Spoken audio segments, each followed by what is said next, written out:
Go get it. All right. See you soon. And here we go. Inauguration Day turning into Inauguration Night in Washington. The work for Donald Trump continues. He just left the Capital One Arena. It's about 7 or 8 blocks back to the White House, where Donald John Trump will return as the 47th president of the United States. We say return because he was there as the 45th. President will get pictures from the motorcade as it begins to leave the Capital One Arena in the next couple of minutes. They're a couple of hours behind schedule, but President Trump will enter the Oval Office. He alluded to pardons for some folks from January 6th and then a number of other executive orders. After that, it begins the inaugural ball, celebrating what is the greatest comeback in American political history.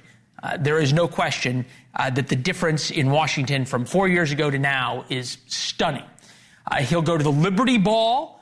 We'll speak after a quick dance with the First Lady, so we'll hear from him in the Oval Office, then we'll hear from him at the Liberty Ball. In all, President Trump's expected to attend 3 inaugural balls tonight as he prepares for his first full day in office tomorrow.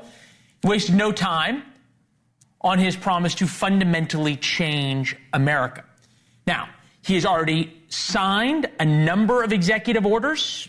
We hear it could get to 100 or 100 plus this evening, covering everything from immigration and electric vehicles to what he describes as the January 6th hostages, despite what he admits is some objections from his staff. I have some great people that work for me, sir. This is such a great speech. It's so unifying. Don't talk about Biden with his pardons of his family. We want a unified country. They said, don't talk about the J6 hostages that you're going to be releasing today. This is Donald Trump in his element. He doesn't have to run for re-election again. He is going all the way in and leaning into whatever it is that he wants to do. This is now about the base.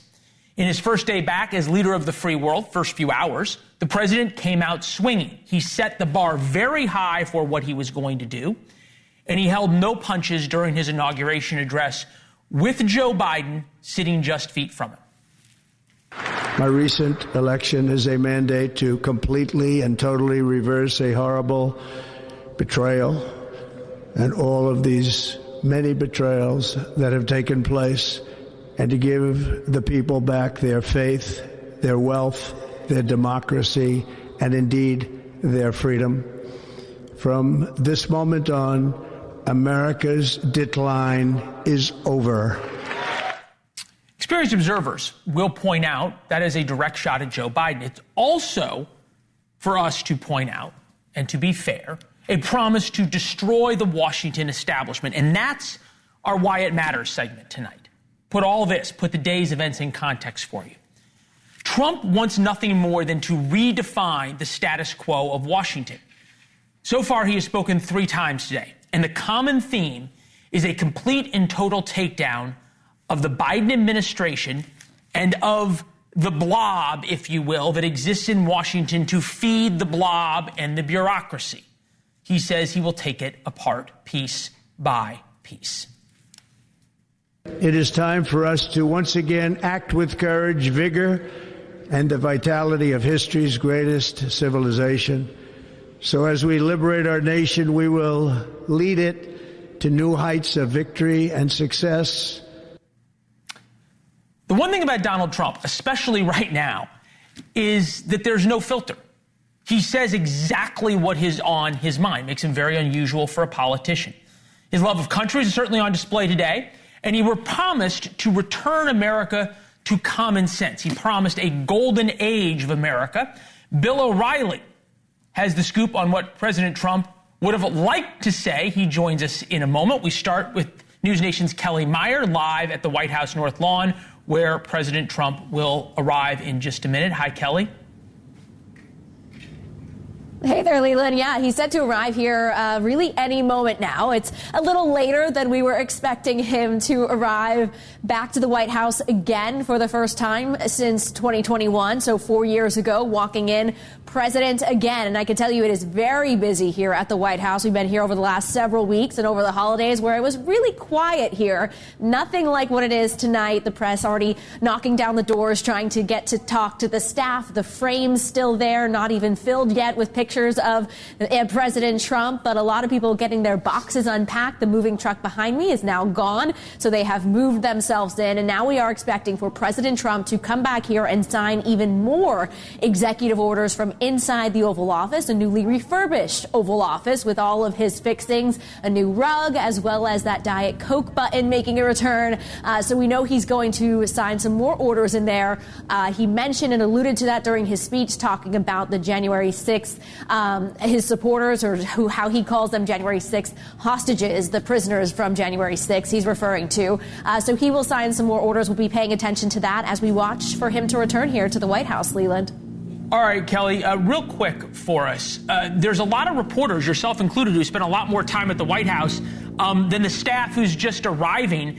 As they walk up what we would affectionately call Pebble Beach, which is where you're standing right now, to the West Wing for the first time, any moments you can share with us of what it's like for Trump's incoming team? Yeah, I mean, we walk back for viewers at home. You go into the briefing room, and then behind there, you can walk into an area for where a lot of the press for the White House sit, and then you could go up and make your way, and you could see outside at the colonnade near the Rose Garden. You see in many of those famous photos, and I actually caught, Caroline Leavitt, the incoming White House press secretary, as well as Stephen Chung, the communications director for his campaign. They were walking by and really just checking it out for themselves. They were here before. Caroline was here before in the first administration, but they were taking a spin of the new digs and just taking it all in. And a lot of the staff I've been talking to there in the briefing room, or in the behind the briefing room, they are very excited to be here. Yeah, it's pretty magical the first time you head into the White House. As you point out, Caroline's been there before. A lot of people back from Trump 45, the term before. Kelly, thank you very much. We'll keep an eye as the president heads back. You can see the beast there with President Trump heading back to the White House. He and the First Lady will also have to get changed into their evening dress for the balls. We should expect when the president's in the Oval Office for what they call a pool spray. So a small group of reporters, photographers head in there with him as he signs the next round of executive orders. Bill O'Reilly's here, host of the No Spin News, author of Confronting the President's No Spin Assessments from Washington to Biden. All right, Bill, we'll put you in the hot seat here. No spin. Donald Trump says he wants to return or bring about a golden age in America. What does he view when America was great? What does he want this golden age of America to look like vis-a-vis American history? Well, basically, it's an economic free fire zone that people compete, they make money, spread the money around, lower taxes. That's what that's about. It strikes me that if you go back through history, modern history, this is very similar to what happened after John F. Kennedy's inaugural address. Ask not, you remember the famous line. And the Trump supporters and the Kennedy supporters act pretty much the same. So Kennedy wanted Camelot, the new shining government, and Trump wants the golden age of America. Same thing. All right. And the reason you have this is two charismatic guys, Kennedy and Trump, who are able to get their supporters emotionally involved in their quest. So very similar, interesting history. Great parallels. Obviously, Kennedy famous for significantly lowering taxes. When you think about this ... of Donald Trump, the showman, you and I had a great special, you with a far larger role than I over the weekend, sort of peeling back the layers of Donald Trump. One of the things we talked about was his ability to create these moments and create these connections. You pointed out, you never have to really wonder what Donald Trump's thinking, because he will tell you. That moment walking down through the crowd at the Capital One Arena, that that was Donald Trump, the showman, then him at the desk signing these executive orders. What message is he trying to send? Well, he wants his MAGA people to be jazzed. And Trump's not going to tell you what he wants to do once. He's going to tell you 50 times. So, and if you don't get it, then you're in a coma. But this today, and I think the rest of the week, is all about rewarding his most fervent supporters. That's what this is. It's not going to be business as usual, because Trump will have to deal with issues that he's not going to be successful with, at least right away. But for the first few days, what the MAGA crew wants, the MAGA crew is going to get. Well, and it's going to get it, as the president said, with the pardoning, we don't know of how many people from January 6th. The other thing the MAGA crew wants is maybe not revenge from Joe Biden, but Donald Trump, in his speech today, made it personal to Joe Biden. We played a couple of those sound bites, but talked about liberation as Joe Biden sat there. What's going through Trump's mind? That was a brutal speech. Yeah. And I don't think it's ever happened before. I think it's a unique moment in American history. I did a trace back. I can't find any other inaugural address that humiliated, and that's the word, an outgoing president as much as this one did.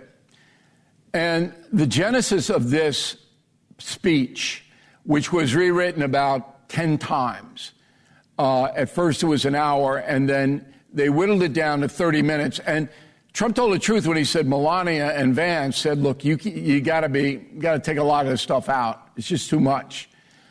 But Trump firmly believes that Biden, even in his deluded state, did order Merrick Garland to fabricate the charges on January 6th, that Trump wanted this horrendous display at the Capitol, and launched the Mar-a-Lago raid about the documents when the Justice Department did not have to do that. That is paramount in Donald Trump's humiliation. It's personal. Of Joe Biden. Beyond personal. It's vengeance. Right, and on top of that, look. Trump justifies it. Yeah. Right, and on top of that, right. Listen to me. Go ahead. Listen to me. This is important. Trump knows what he did. He knows he humiliated Biden. Biden was 6 feet away. Now, it was a wide shot, and I was watching Biden, and I've got my investigators trying to get isolated shots on President Biden that I can report on tomorrow. So I didn't see exactly what his facial expression. I saw his body language. Kamala Harris sat there like a stone. Never moved her face, never moved anything, no expression. Biden was in and he was out. But Trump justifies this by saying Joe Biden not only attacked me and tried to destroy me, but he attacked my family. Yeah. Now, if your family, and I'm speaking now to everybody watching us right now, if someone has attacked your family, and it's happened to me, vengeance doesn't leave the building easily. That's what this was all about today. Fair. Look, and there is no question that Joe Biden did that. You could see it in both men's I don't face. know. Wait, I don't know. I don't know in his deluded state how much input Biden personally had with Garland. But to be fair, Bill, Bill, he could have stopped it, and he didn't. In fact, he seemed to at times. But I don't know if he knew if he knew day to day anything. He knew what he was being told. But I will find out. Okay. I will find out exactly how active President Biden was in the cases, the federal cases against Trump. I will find that out, but I don't know now. Okay. Bill, got to leave it here. Thank you very much. What a day. And boy. You bet. Saw so much. Thank you. Appreciate it. We'll talk soon. All right, take you around Washington, D.C. here for a minute. Live picture of the Liberty Ball. This is the first ball Donald Trump will show up at. He's a couple of hours behind. He's still right now in his suit and tie. Executive orders to be signed. And then he will head to the Liberty Ball. Boy, is this different than 2017. Not only is Donald Trump different, Washington is different. And that is key. How Washington is so different and why it will change everything about the second Trump term when we come back.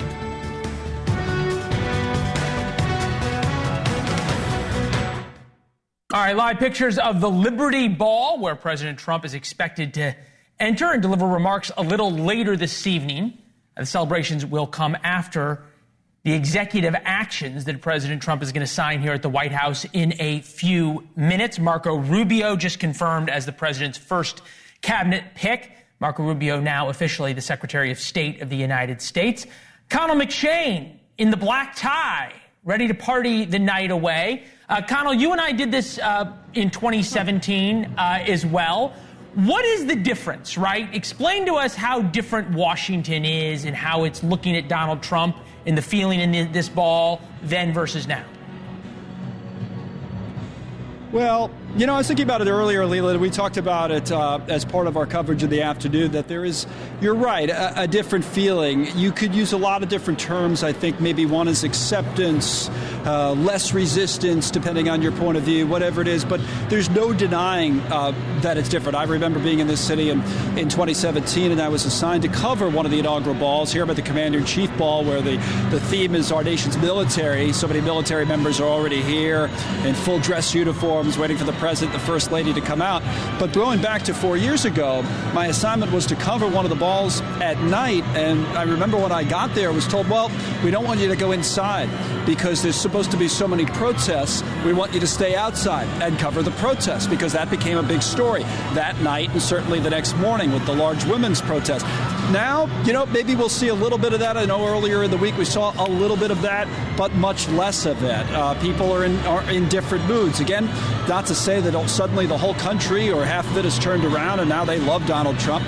But if you want to use the word acceptance, I think I'd be okay with that. And if you are a Donald Trump fan, you're more willing to come out of the shadows, so to speak. And you're not embarrassed, right, to talk about it. There's people in good moods wearing their red hats with the full tuxedos as I was walking down the street and coming into the ball. So it is a lot different. And we'll have the President, the First Lady, some country music stars, Rascal Flatts, Parker McCollum, and the like performing here tonight. So different mood. Yeah, different mood. I would almost use the word enthusiasm. And we're going to talk to Sean Spicer about this in a minute. John Bolton as well. That the Republican Party is fully united. When you and I did this in 2017, there was the Trump part of the Republican Party, and he has now consolidated that fully and totally. It's some of the balls, and Connell, forgive me, I'm not sure if it's the one that you're at, but we're seeing sort of, I guess, mementos from the campaign. There's a mock-up of him at a McDonald's window, a full-size image of that at the drive-thru. There's a picture of his mugshot. What is your ball? What is sort of the message that they're trying to send?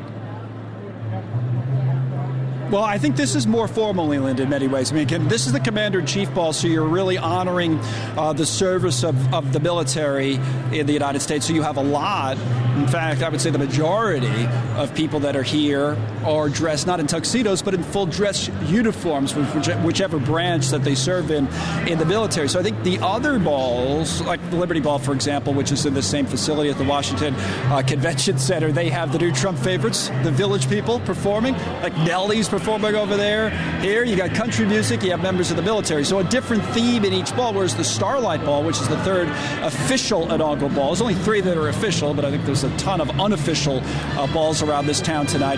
That one, the Starlight Ball, I'm told, is more for the bigwigs, the big donors. That would have been the one, Leland, for example, you would have been invited to had you not had anything tonight, right?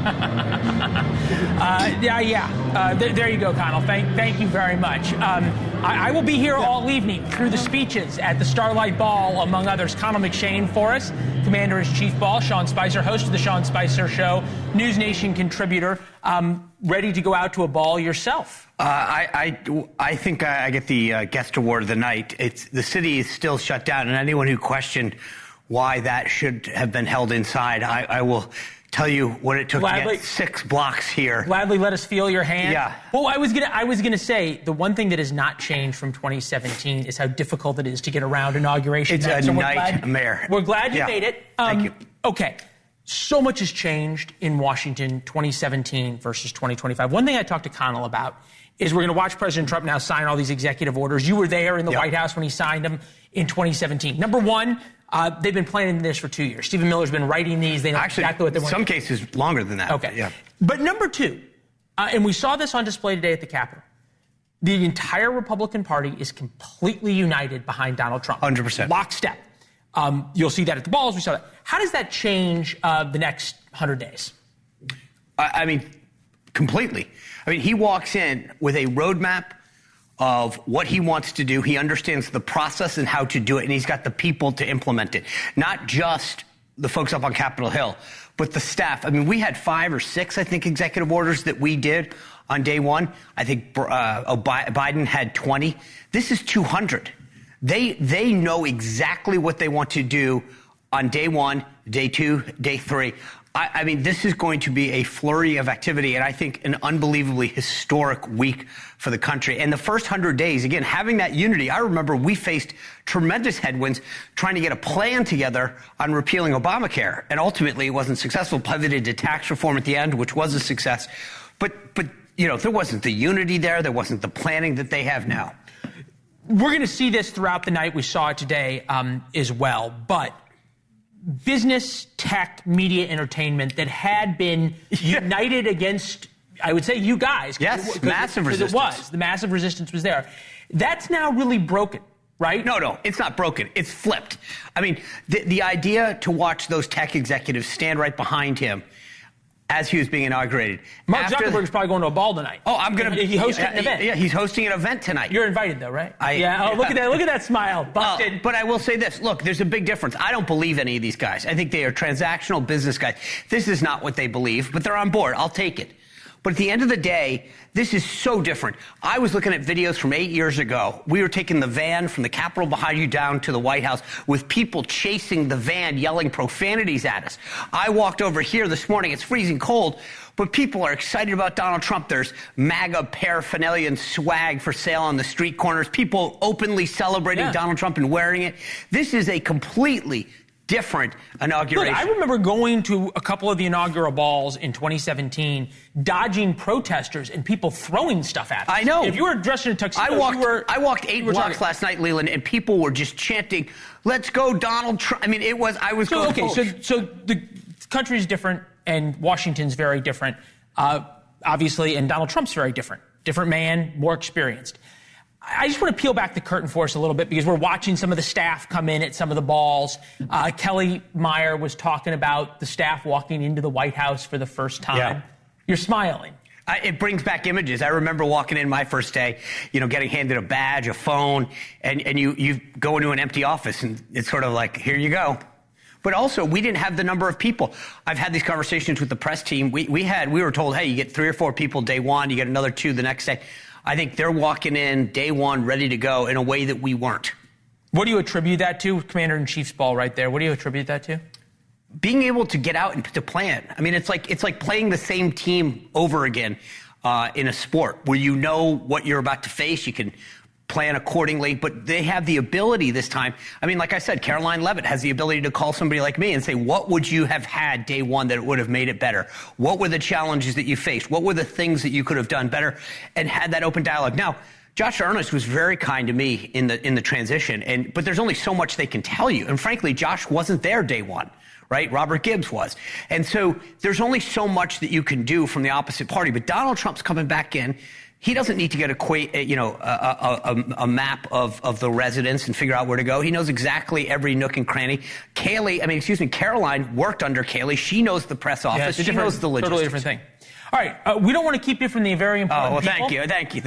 No. Well, you know what it takes. I mean, this was my priority. Coming here, climbing over barriers, freezing cold. Your Leland Vittert wants you. You show up on NewsNation for Leland Vittert. That's what. And you call a friend. Blank Bourbon. No way. I would have bailed 10 blocks ago, but no way. Leland Vittert wants you on NewsNation. You show up. You know what? That's a commercial. You heard it here first. See you, brother. Thank you. Enjoy the night. Congratulations. Thank you.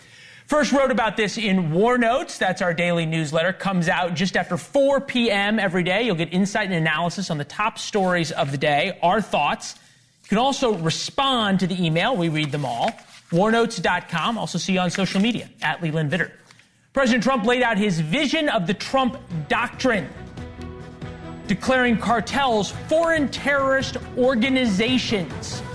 What exactly does that mean? Former UN Ambassador, National Security Advisor to Donald Trump, John Bolton, on whether or not we will start droning cartel kingpins in the coming week. We'll see in a minute. (7:30 Eastern), President Trump and the First Lady at the White House right now, changing into their evening best. Also awaiting an Oval Office signing ceremony of executive orders by President Trump. That'll take place over the next couple of minutes, we believe. He'll announce what those are and then head to, first stop, the Liberty Ball, where President Trump will share a dance with the First Lady. Trump today laid out, shall we say, an aggressive plan to deal with the Mexican drug cartels. Under the orders I signed today, we will also be designating the cartels as foreign terrorist organizations. And by invoking the Alien Enemies Act of 1798, I will direct our government to use the full and immense power of federal and state law enforcement to eliminate the presence of all foreign gangs and criminal networks, bringing devastating crime to U.S. soil, including our cities and inner cities. With us now, Ambassador John Bolton, former assistant to the president for national security affairs under Donald Trump 45th presidency.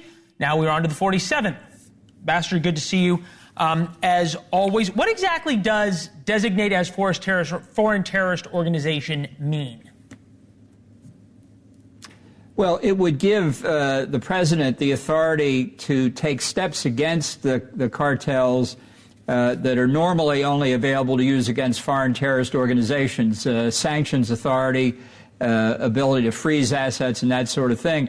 I don't think it adds terribly to the arsenal that we already have from law enforcement, more conventionally understood. And there are some groups like the FARC of Colombia some years ago was a narco-terrorist group. But it's an idea that's been out there. Whether it will have any significant effect against particularly the Mexican drug cartels, color me skeptical. And there's a difference, right, between calling them foreign terrorist organizations, or something you and I have talked about now going back 2 or 3 years, which is actually treating them as foreign terrorists, meaning drone strikes on cartel kingpins, military raids on labs, that kind of stuff. What has to happen for that to happen? Well, the designation is a step in that direction, but if it's aimed at Mexico, I don't think it's normally a terribly good idea to wage war against your number 2 trading partner. Trump's already going to hit them with tariffs. That's going to be interesting enough. The effective programs against drug cartels in this hemisphere have been things like Plan Colombia, which originated under President George W. Bush, and really where we cooperated with the military and law enforcement authorities of Colombia at that time, eventually on the path to eliminating FARC. The problem in Mexico is that the government doesn't like to cooperate with the United States. It's a real problem, but I think waging war against Mexico is not going to make the problem better. It's going to make it worse. And let's also make one point. There's no excuse for what the cartels do. But there wouldn't be a drug problem in the United States if there weren't people in the United States using illegal drugs. So where's the equivalent of Nancy Reagan's Just Say No program to try and stop the demand factor on our side? Fair point. And you can argue there's been a lot of work done on the opioid problem. I think about something that obviously J.D. Vance is near and dear to his heart in terms of dealing with that and dealing with, as you would point out, the demand side. But just real quickly in terms of the supply side, understood in terms of waging war against a neighbor, or even an ally. But at some point, if the Mexicans won't play ball and won't arrest these guys and are giving them de facto control over the southern border and allowing the various parts of the southern border to be narco states, does Donald Trump, as president, have not only a choice but a responsibility to take out the kingpins that are killing more Americans than were ever killed on 9/11? Look, we've invaded Mexico any number of times. George Pershing got a lot of training before World War I going after Mexican bandits. The issue is, in contemporary times, is that the best way to do it? I think one thing Trump wants to do, which is to seal the southern border against illegal immigration, which he came very close to doing in his first term, also serves the purpose of cutting out significant access by the drug cartels. And if you want to go after a problem in addition to Mexico, the Maduro regime in Venezuela, in cooperation with drug gangs in Colombia and elsewhere in South America, has been gaining most of its revenues now, not from the sale of Venezuelan oil, but by drug trafficking. So going after regimes like that are affirmatively hostile to the United States and profit from drug trafficking makes a lot of sense. Let's hope Trump doesn't end up making a deal with Maduro like the Biden administration did. No. Sufficing to say, I think Donald Trump says he's going to do everything different when it comes to foreign policy than Joe Biden did. And I've definitely heard from my sources inside that going after Maduro and Venezuela is high on their list. Iran, number 2. Zoom out for us real quick. This was President Trump's discussion, basically, of foreign policy during his inaugural address. Take a listen. Like in 2017, we will again build the strongest military the world has ever seen. We will measure our success not only by the battles we win, but also by the wars that we end, and perhaps most importantly, the wars we never get into. I know you are, shall we say, sometimes skeptical of President Trump. Is that not a worthy goal?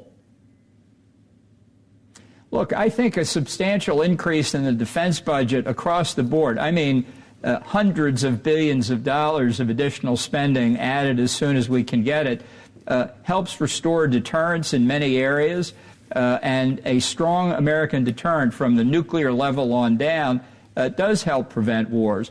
Whether Trump is really committed to substantial budget increases, we'll have to see. He's called on NATO allies to move from spending from the target of spending 2% of their gross domestic product on defense to 5%. I think 5% is a good target for us, too. And since I think we should all agree we want to eliminate the budget deficit. Ambassador, hate to interrupt you. The new president in the Oval Office. Let's listen in. I think this order will apply to approximately 1,500 people, sir. So this is January 6th. These are the hostages. Approximately 1,500 for a pardon. Yes. Full pardon. Full pardon or commutation? Full pardon. We have about 6 commutations in there where we're doing further research. Okay. Nice to see you again.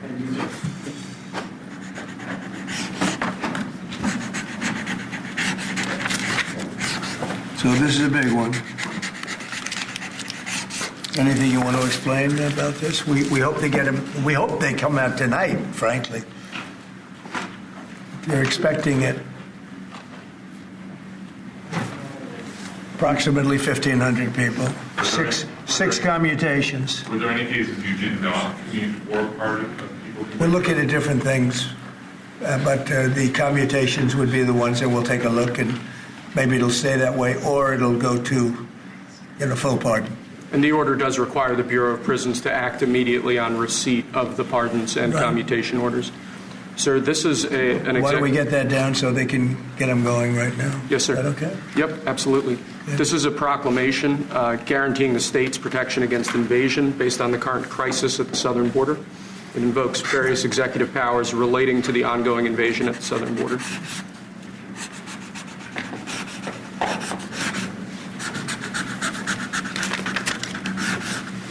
Mr. President, let me feel confident that those are not going to be blocked by the courts. I don't think they will. I don't think they can be. They're very straight up.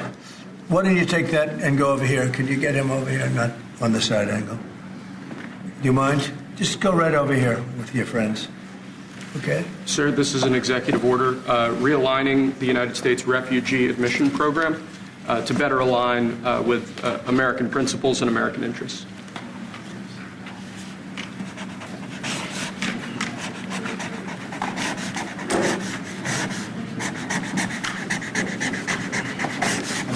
Okay.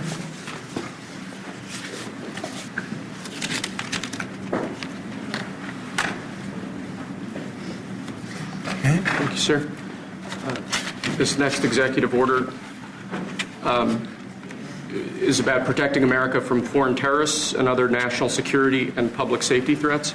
Again, crisis at the border, but it goes beyond that and it implicates other executive powers as well. Okay.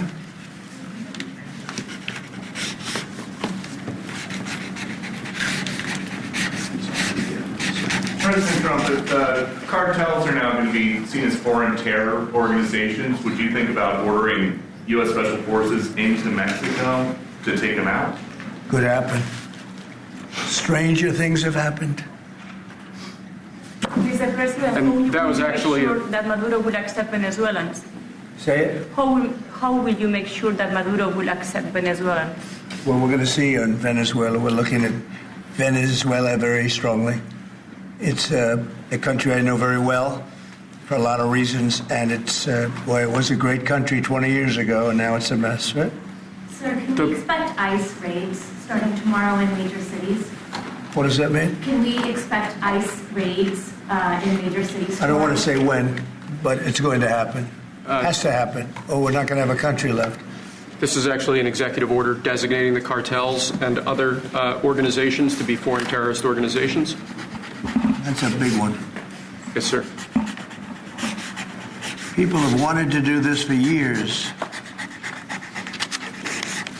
So they are now designated as terrorist organizations, foreign.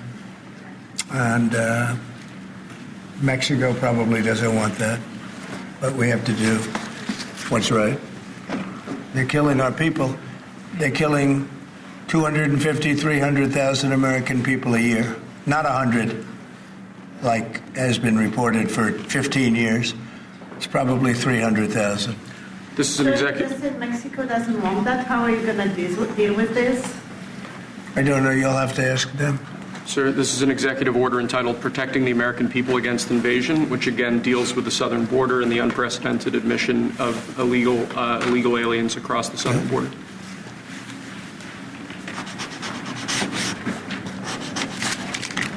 What do you see the biggest national security threat to the U.S., Mr. President? What's going to be your priority on foreign policy? Say? What's going to be your priority on foreign policy? What do you see as the biggest national Foreign security policy is a threat? big statement. I mean, my priority on foreign policy, it's going to be to keep America safe. Very simple.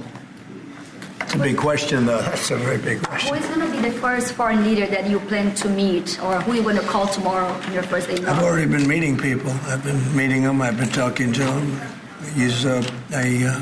I met with Prime Minister Trudeau, who I call Governor Trudeau. I met with numerous foreign leaders. Go ahead. Sir, this next order relates to the definition of birthright citizenship under the 14th Amendment of the United States. Yeah, that's a good one. Birthright. That's a big one. What about that one in the courts? That one is likely to be found. Could be. We think we have good grounds, but you could be right. I mean, you'll find out. It's ridiculous. We're the only country in the world that does this with birthright, as you know. And it's just absolutely ridiculous. But, we'll see. We think we have very good grounds. Sir, people have wanted to do this for decades. Sir, this is a proclamation declaring a national emergency at the southern border of the United States.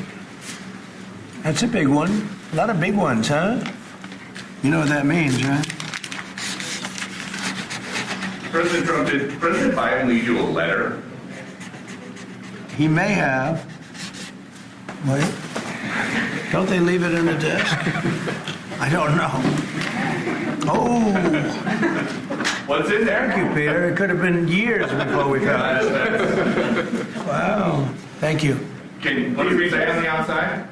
Maybe we should all read it together. Let's read it. Well, maybe I'll read it first and then make that determination. That sounds great. Peter, thank you very much. I may not have seen this for months. Happy to help with the passing of the torch. I did. I left him one in the desk just like this. What are you talking about with him all? Unification of our country. I didn't know that he gave a pardon to his family because he did it during my speech. He didn't tell you in the limo? No, he didn't tell me. No. He did it. They released it during my speech. During my speech. So all I could do was say, excuse me, I'd like to come back and speak some more. So, no, we were surprised by that. It's bad precedent, obviously. Where are you thinking on tariffs on Mexico, given these actions you're signing on the border? Well, we're thinking in terms of 25% on Mexico and Canada because they're allowing vast numbers of people. Canada's a very bad abuser also. Vast numbers of people to come in and fentanyl to come in. When do you think you would enact those? I think February 1st. Are you planning on leaving notice of that? I think we'll do it February 1st. 25% on both, sir? Sir, on each. On each. Yeah. This is an executive order taking a large number of executive actions to secure our southern border. Okay. Sounds reasonable. President Trump, we remember 4 years ago, Barack Obama had told you that the top threat to the country was going to be North Korea. Did Joe Biden tell you what he thinks the top threat to the country is right now? No. Why not? I think we have a lot of them. Right now, I think we have a lot. I think North Korea turned out to be good. I was very friendly with him. He liked me. I liked him. We got along very well. They thought that was a tremendous threat. Now, he is a nuclear power, but we got along. I think he'll be happy to see him coming back. And I think he has tremendous condo capability. He's got a lot of shoreline. Thank you, sir. Are we going to work with countries from South America to coordinate on immigration? About who? About immigration in general. This is an executive order. Sorry, sir. I'm fine with legal immigration. I like it. We need people, and I'm absolutely fine with it. We want to have it. We need it because we're going to have a lot of companies coming in to avoid tariffs. If you don't want tariffs, all you have to do is build your plant in the U.S. So we're going to have a lot of workers coming in, but we have to have legal immigration. Do you have a date in mind for when you want to put on the China tariffs that you talked about? Which one? 60%? No. You're talking about which? Say it again. China tariffs, the broad China tariffs. Well, as you know, I put on large tariffs on China, and they've really been forced to leave them. And if we didn't leave them, you wouldn't have one steel mill that's open in this country because they were dumping massive amounts of steel. We've taken in hundreds of billions of dollars from China because they were unable to terminate the tariffs I put on China because it was too much money and the budgets didn't work and other reasons too. No, we're going to have meetings and calls with President Xi. I spoke to President Xi last week, as you know. Did you know that? I had a very good phone call. Did you stand with NATO at this moment? Are you planning to meet your NATO allies? No, NATO has to pay more money. NATO has to pay 5%. We're in the Ukraine war by $200 billion more than NATO. It's ridiculous because it affects them a lot more. We have an ocean in between. And we've spent $200 billion more on Ukraine than NATO has spent. and they've got to equalize. Did you talk to Xi about the Ukraine war? Yeah. Because China and Brazil together has a proposal to bring Russia and Ukraine to talk. That's good. That's fine. I'm ready. When are you going to talk with the Brazilian president? How did Brazil get involved? This is a new one. When are you going to talk to Lula? Are you from Brazil? I'm from Brazil. When are you talking? That's why they're involved, I guess. When are you going to talk with the Brazilian president? How do you see our relationship with Latin America and Brazil? Great. Should be great. They need us much more than we need them. We don't need them. They need us. Everybody needs us. It sounds like you will not proceed with additional China tariffs necessarily, depending on how talks go with President Xi. Is that correct? What does that define that? Well, you pledged in the campaign potentially a 10% tariff on China, or as much as because of fentanyl. Right. So I'm asking where that's only because of fentanyl. There are other things too. Are additional and a very big thing is the Panama Canal. China controls the Panama Canal. What's that all about? They're not supposed to be good. When Jimmy Carter gave it, which was a terrible mistake, he didn't do it. He didn't give it to China. He gave it to Panama. And China controls the Panama Canal. So are China tariffs and we're not going to allow that to happen. Are they still on the table, or is that we're not going to allow that to happen. Thank you, sir. What can we expect of the countries in NATO that spend the least amount of money, like Spain, France, below the 5%? Spain is very low. And yet, are they a BRICS nation? What? They're a BRICS nation, Spain. Okay. You know what a BRICS nation is? You'll figure it out. But, and if the BRICS nations want to do that, that's okay, but we're going to put at least a 100% tariff on the business they do with the United States. You know what the BRICS is, right? You guys know. Brazil, you know what I'm saying, right? You know what I'm saying. So it's not even a threat. In fact, since I made that statement, Biden said, well, they have us over a barrel. I said, no, we have them over a barrel. And there's no way they're going to be able to do that. This is an executive order relating to those countries, like Spain? As a BRICS nation, yes. They'll have a 100% tariff if they so much as even think about doing what they thought. Can you explain how it's and therefore they'll give it up immediately. So will China give it up. So this is about reforming the system of hiring in the federal government to ensure that merit is the lodestar of hiring decisions. As per the Supreme Court. Other matters. Yes, sir. This is a big deal. Merit. Our country is going to be based on merit again. Can you believe it? Mr. President, you had said you would end the Russia-Ukraine war on your first day in office. Where do things stand right now, and how do you intend? Well, this is only half a day. I have another half a day left. We'll see. We want to get it done. This is an order creating and implementing the Department of Governmental Efficiency, known as DOGE. Okay, that's a big one. Is Elon Musk going to get a West Wing office? No, he's getting an office for about 20 people that we're hiring to make sure that these get implemented. We have a problem in this country. You sign an executive order, it doesn't get done for 6 months. As an example, when we allowed the J6 hostages to go out, it might not be approved under the old days for 2 weeks, 3 weeks, 6 months. You know, they had a good ruling from the Supreme Court, and it's like nothing happened. That ruling was 6 months ago, you know that. And it was like they didn't have a ruling. They've been treated very unfair. The judges have been absolutely brutal. The prosecutors have been brutal. Nobody's ever treated people in this country like that. Mr. President, are you commuting the sentences of anyone who assaulted a police officer on January 6th? Well, we're looking at 2 police officers, actually, that Washington police officers who went after an illegal, and things happened, and they ended up putting them in jail. They got 5-year jail sentences. You know the case. And we're looking at that in order to give them we got to give them a break. But is there clemency in your actions today for anyone? Well, it would be a pardon. That would be a pardon. The one I'm talking about would be a pardon. Here you go, sir. Should there be punishment for the people who assaulted law enforcement officers that day? Well, I will say this. They've been in jail for a long time already. I see murderers in this country get 2 years, 1 year, and maybe no time. So they've already been in jail for a long time. These people have been destroyed. What they've done to these people is outrageous. There's rarely been anything like it in history, in the history of our country. And even people that were aggressive, and in many cases, I believe they happen to be outside agitators, but, what do I know, right?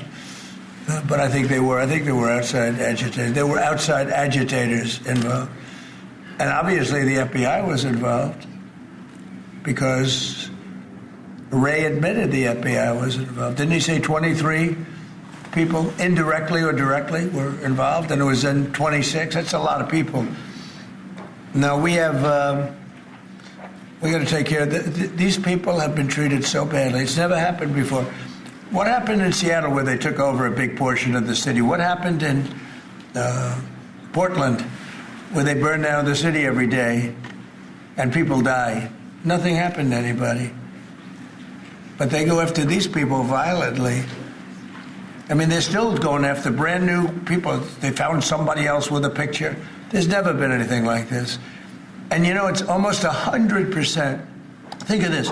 Almost 100% of the people are convicted. 100%. It's Washington, D.C. People go into a trial and they say, oh, I have a wonderful lawyer and I didn't do anything wrong. And they end up in shackles almost immediately and jail. No, we're not going to let it happen. About Greenland, we have shown interest in buying it, but is there any other option that would satisfy you? About what? Greenland, instead of buying it. Finland? Greenland. Oh, Greenland. Greenland is a wonderful place. We need it for international security. And I'm sure that Denmark will come along. I think it's costing them a lot of money to maintain it, to keep it. The people of Greenland are not happy with Denmark, as you know. I think they're happy with us. We had representatives, my son and representatives went up there 2 weeks ago, and they like us. So we'll see what happens. But Greenland is necessary, not for us, it's necessary for international security. You have Russian boats all over the place. You have China boats all over the place, warships. And they can't maintain it. When are you going to be talking to Vladimir Putin? Who? Do you plan to meet President Putin, sir? I'll be meeting with President Putin. When do you think? I don't know. I can't. It's being set up. Your first trip, foreign trip might be, sir?